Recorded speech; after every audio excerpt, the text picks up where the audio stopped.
Adam's POV. Nang magmulat ng mata si Adam kinaumagahan, wala na si Jessica sa tabi niya. Tayong malamig na una na nakadantay sa kanyang naroon at ang kumot na nakatakip sa ibabang bahagi ng kanyang katawan. Masakit ang leeg niyang may kagat ni Jessica at ang likod niyang malamang, puro ng kalmot dahil sa ginawa nila kagabi. Hindi sila tumigil hanggang sa hindi ito maayaw at napapagod. Hindi na nga niya maalala kung anong oras sila natapos. Napahawak siya sa kanyang sentido at saka bumalikwas ng bangon. Ngayon niya lang naalala na linggo ngayon at malamang na kaya wala na si Jessica sa tabi niya dahil nasa bagay na ito o di kaya nasa biyahe sa mga oras na ito.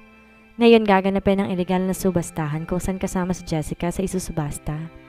Pagkababa niya mula kama, muntik pa siyang madulas dahil sa apat na proteksyon na nagkalat sa lapag.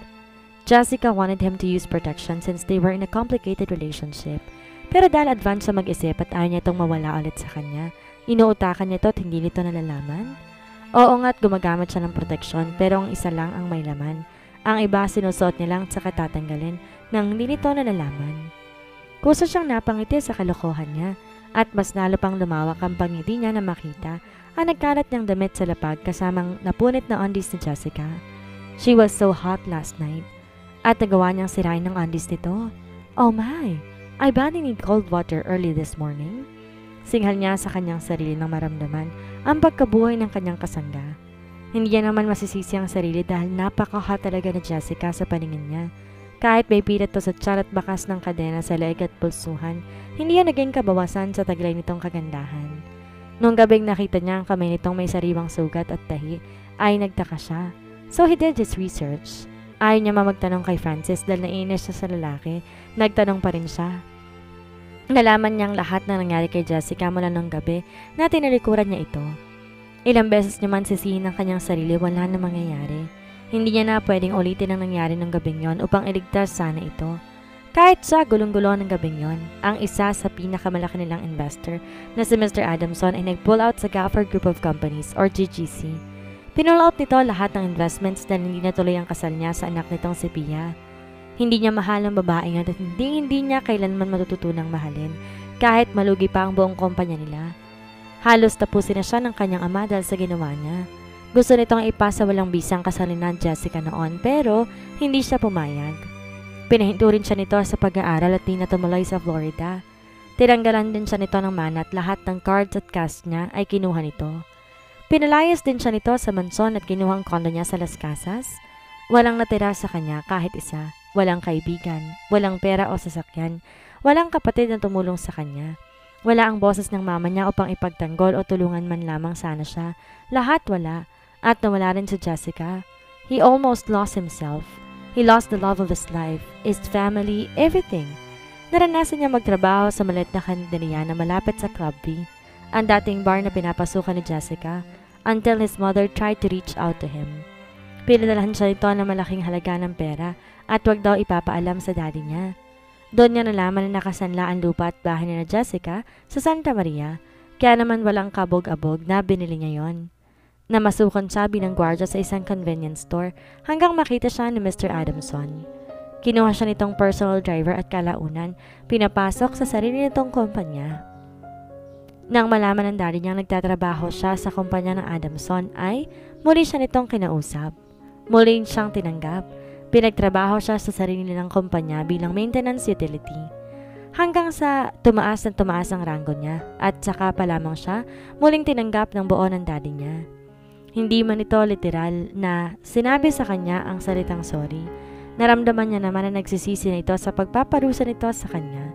Hanggang sa tuloy na nga siya nitong hinayaan na magdesisyon para sa sarili niya.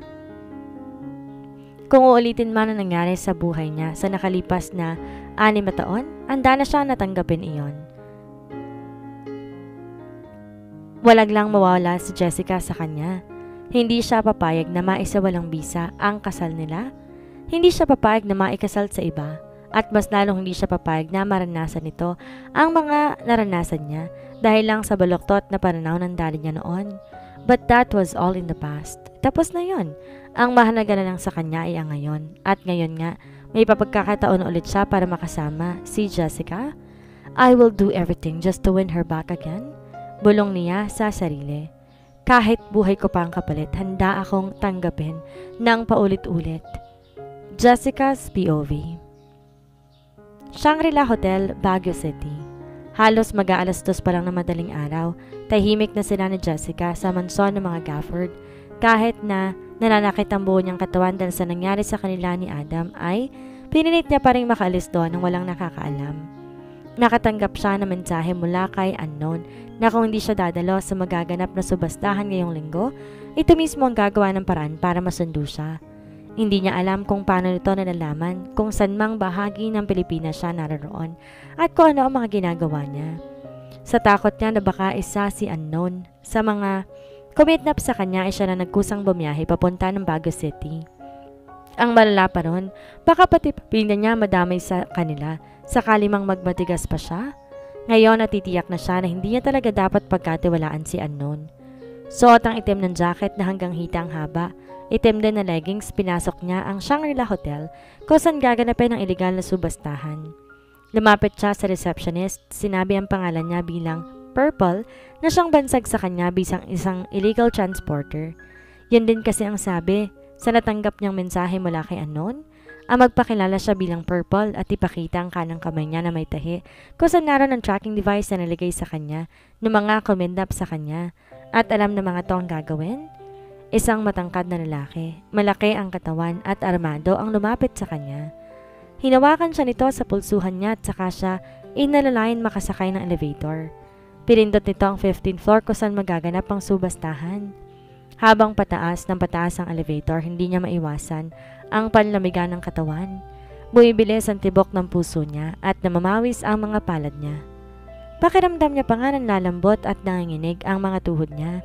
Hindi siya sigurado kung sino makakabili sa kanya. Hindi rin siya sigurado kung dadalo ba sa subastahang ito ang Mafia King na matagal niya nang hinihintay at hinahanap. Ngunit kung narito man ang Mafia King na yon, handa na siyang upang kilitin ang buhay nito at may paghiganti ang pagkawala ng papa at ate Rose niya. Nang huminto ang elevator sa 15th floor, kagad siyang hinila ng lalaki papunta sa unang pinto. Magbihis ka na, anang lalaki at saka tinuro sa kanya ang damit na nasa ibabaw ng kama. Yun ang susuotin mo para mamaya. Pangalawa ka sa isusubasta, kaya naasahan ng pinuno ng black market na nakahanda ka na. 70-30 ang magiging hatian sa bayad sa'yo. Ang 50% mapupunta sa black market, ang 20% para sa humahawak sa'yo, at ang 30% naman ay sa'yo. Ganun pa man, labas na ang black market sakali mang may bumili sa'yo. Ang lahat ng pagpapasya nasa sa'yo na, at kung sino man ang mananalo sa subastahan, mahabang lahad pa nito. Tipid na tangulang ang naging sagot niya. Alam niya na ang kalakaran sa ilegal na subastahan dahil minsan na siyang ipapasubasta sa Sicily. Napornada lang dahil naroon si Francis at nagkataon na may misyon ito roon. Ngunit ngayon, sakali mang dadalo si Francis sa subastahang magaganap, hindi siya papayag na mapornada ang kanyang plano. Kailangan mabilis siya ng Mafia King. Nang lumabas ng lalaki naghatid sa kanya sa silid ay kagad niyang sinagot ang damit. Itim na sexy short at itim din na bralette top with black see-through na umabot hanggang kalahati ng kanyang hita. Sinuot niya rin ang itim niyang choker at itim na bangles upang itago ang bakas ng kadena sa kanyang leeg at palapulsuhan. Itim din na strappy sandals na hanggang sa baba ng kanyang tuhod ang sapin niya sa paa. Bumaling siya sa full-size mirror sa gilid ng kama at pinakatitigan ang kanyang itsura. Hindi na siya naglagay ng makeup at tamang pulang lipstick lamang ang kolorete sa kanyang mukha. Hinamig niya ang kanyang sarili at saka kinuhang cellphone niya sa black tote bag niya. Naroon din ang pocket pistol na meron ng 3 bala na siyang gagamitin para sa Mafia King. Nang buksan niya ang cellphone niya, may mensahe ulit doon si unknown. Tinatanong nito kung handa na raw ba siya dahil mag-uumpisa na ang subastahan. Nagsimula siya magtipa at saka mabilis niyang ipinadala kay unknown na ngayon lang niya ginawa. Darating ba ang Mafia King? Yes. Maikling sagot lang ni unknown sa mensaheng pinadala niya rito. Paano kung di siya makibid at hindi siya makabili sa akin? Muli niyang tanong na kagat uling na pornada. Don't worry, he's gonna buy you. At kung hindi, gagawa ko ng paraan para mabili ka niya. And after that, I will leave the Mafia King in your hands, Purple. Muli na namang kumabog na mabilis ang puso niya at nakaramdam siya ng bahagyang takot. Hindi niya alam kung bakit, pero sa tingin niya ito yata ang pinakamahirap at komplikadong sitwasyon na mararanasan niya. Nakarinig siya ng sunod-sunod na katok sa silid na inuukupan niya at nang buksan niya ang pinto, yung lalaki na gatid sa kanya roon ang bumungad sa kanya. Ikaw na. Di na siya nakasagot pa nang hawakan na siya nito sa pulsuhan. Inakay palabas ng silid. Pumasok sila sa isa pang silid na kung titingnan sa labas mukhang maliit. Ngunit nang makatuloy sila sa loob, ganoon na lamang ang pagkamangha niya na makita niyang malawak ang loob noon. Madilim at tayong MC lang na nasa itaas ng empleyado ang naaninag niya. The rest, puro hiyawan lang naririnig. Ang sunod na isusubasta ay ang isa sa tinatawag na illegal transporter. Malakas sa sabi ng MC. Lalo din lumakas ang hiyawan sa paligid kung saan nagkaroon ng ilaw sa gitna ng entablado. Kilala siya bilang Purple. Maraming transaction ang nagawa niya ng walang aberya, mapaloob o labas man ng bansa. Galit pa ang MC at saka tumingin sa gawin niya. Dumoble ang pagtahip ng dibdib niya dahil sa kaba nang iangat ng MC ang kamay niya at saka itinuro. Let us all welcome our precious Purple. Pagmamalaki ng MC. Dahan-dahan siyang umakat sa entablado at tinapat sa gitnang bahagi kung saan naroon ng ilaw. The bidding price starts at 1 million. Nang sabihin niyo ng MC at ng auctioneer, sa kanya-kanyang bid ang mga naroon para mabili siya. 1.5 million, 2 million, 5 million. Sunod-sunod na bid ng iba't ibang kliyente na naroon na hindi naman masyadong maaninag dahil madilim. Ang paligid, alam niyang di roon magtatapos ang bid dahil sabi sa kanya ni Unknown na kapag may umabot ng 20 million, ay saka pa lang ito magbibid sa pinakamalaking halaga para ma-trigger ang Mafia King na mag-bid pang mas malaki. Higher than 5 million? Tanong ng MC. 6 million. Dumako ang palingin niya sa bandang kanan kung saan nanggaling ang boses na yon na nagbibid. Hindi siya sigurado pero kilala niya ang boses na yon. Boses ng kaibigan niyang si Francis. 7 million. Sigaw pa ng isang boses na pamilyar din sa kanya. Hindi niya makita mga to pero sigurado siya. Nakikita siya ng mga ito sa harapan. 10 million. Sandaling tumahimik ang paligid at nagkaroon ng mahinang bulong-bulungan. Higher than 10 million? Muli na namang tanong ng MC. Going once? Going twice? 20 million. Kusang umawang ang bibig niya dahil sa pagkakataong yon. Alam niyang si Unknown ang nagbid noon. Muling tumahimik ang paligid at sa pagkakataong yon, mas bumilis pa ang pagtahip ng kanyang dibdib. Dama niya na ang dahan-dahang paggapang ng kanyang pawis mula sa sentido niya, pababa sa kanyang pisngi. Higher than 20 million? Muli tanong ng MC na halatang tensyonado na rin. Ang katahimikan sa buong silid ay nabasag na may lalaki na ka-all black ang lumapit sa MC. May binulong ito at dito rin nagpasimula na mahinang bulong-bulungan sa paligid. 25 million for a certain Adam's POV. Mula sa CCTV, kitang-kita ni Adam ang pagkagulat sa mga mata ni Jessica na magsalita ang MC. 5 milyon lang ang perang diniposito niya sa account ni Francis at 10 milyon ang kay Alexander. Ngunit sa kasamaang palad, hindi niya inaasahan may mga mas malaki pang pera sa iyon ang pagbid nila kay Jessica. Kaya naman pala wala na siyang ibang choice kundi ang papuntahin na isa sa mga tuon niya sa entablado at sabihan ng MC na siya mismo ang bibili kay Jessica kahit na mahigpit pinagbabawal na ipaalam ang kanyang katauhan. 25 million for a certain Mafia King. Ang mahinang bulong-bulungan bahagyang lumakas hanggang sa natapos ang bid dahil wala na may gustong magbid pa ng mas mataas. Nagtagis ang panga niya na makita niya kung paano hawakan ng lalaki ang palapulsuhan ni Jessica at parang sunod-sunuran na ito habang sa tapat ng silid nila kung saan naroon. Pribado ang silid niya na may high-tech na kagamitan. May 3 nakabantay sa pinto ang bawat sulok maliban sa pinakasilid niya na may nakatagong CCTV. Nang iwan ng lalaki si Jessica sa kamay ng mga gwardya nasa labas ng pinto, nakita niya pang kinuha ng isang guard ang cellphone at akmang tatawag na sa kanya. Ngunit inunahan niya na. Pinindot niya ang intercom at sinabing papasukin na si Jessica. Sa hallway, kitang-kita nito ang kaseryosohan sa mukha ni Jessica. Walang bakas ng kahit anong takot o pangamba habang naglalakad ito papunta sa silid niya.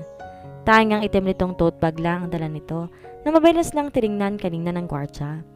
Nang huminto ito sa mismong tapat ng silid niya, kinondisyon niya na muna ang kanyang sarili. Kinakabahan siya at na-excite din dahil Iniwan na siya nitong walang paalam matapos ang mainit na pinagsaluhan nila sa magdamag. Oh my! He missed her already.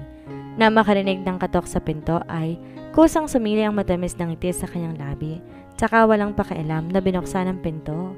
Ngunit gano'n na lamang ang gulat niya nang bumungad sa kanya ang dulo ng armas na hawak na Jessica, kasabay na nanilisik nitong mga mata. What the? Adam? Nagtataka nitong tanong.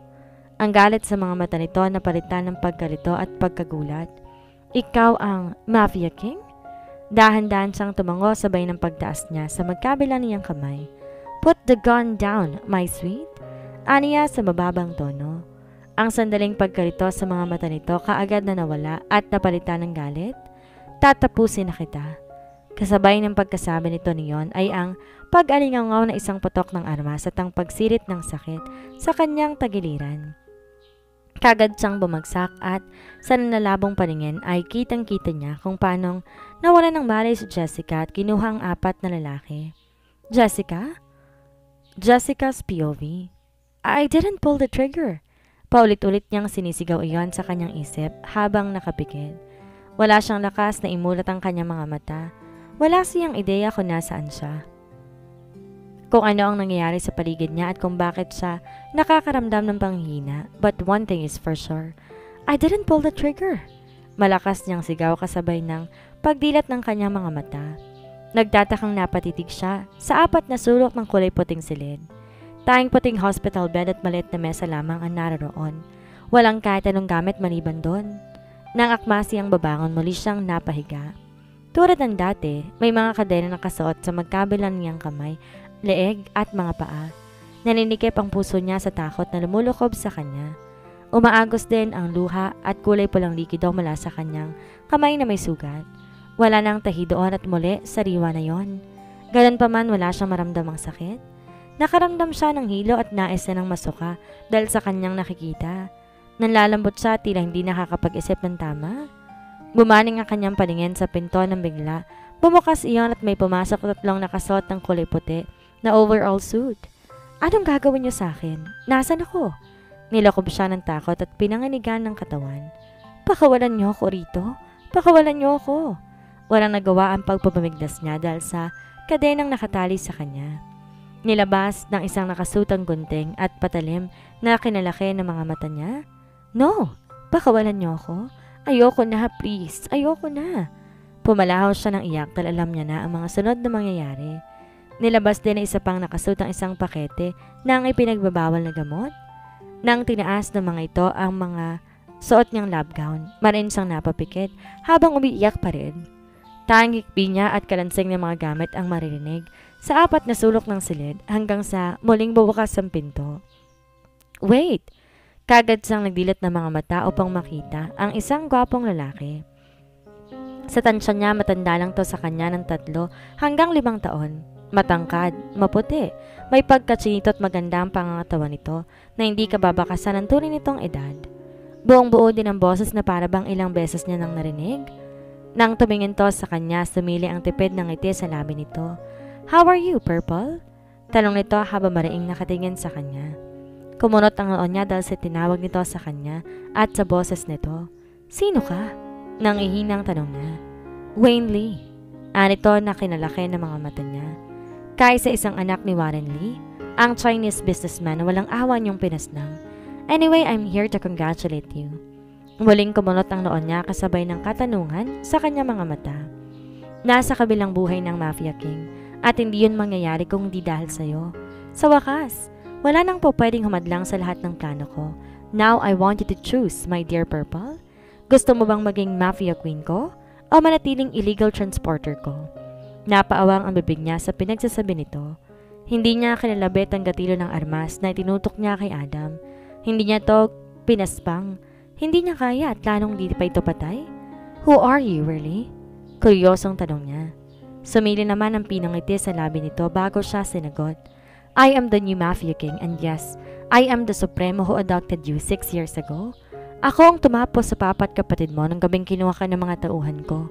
Ako rin tumapos sa noon ng Mafia King bago kay Adam Gafford. Well, that wasn't a secret at all. Isa pa, ito na rin ang huling araw mo sa kanimang tanggihan mo ang iniaalok ko sa'yo. paglalahad nito.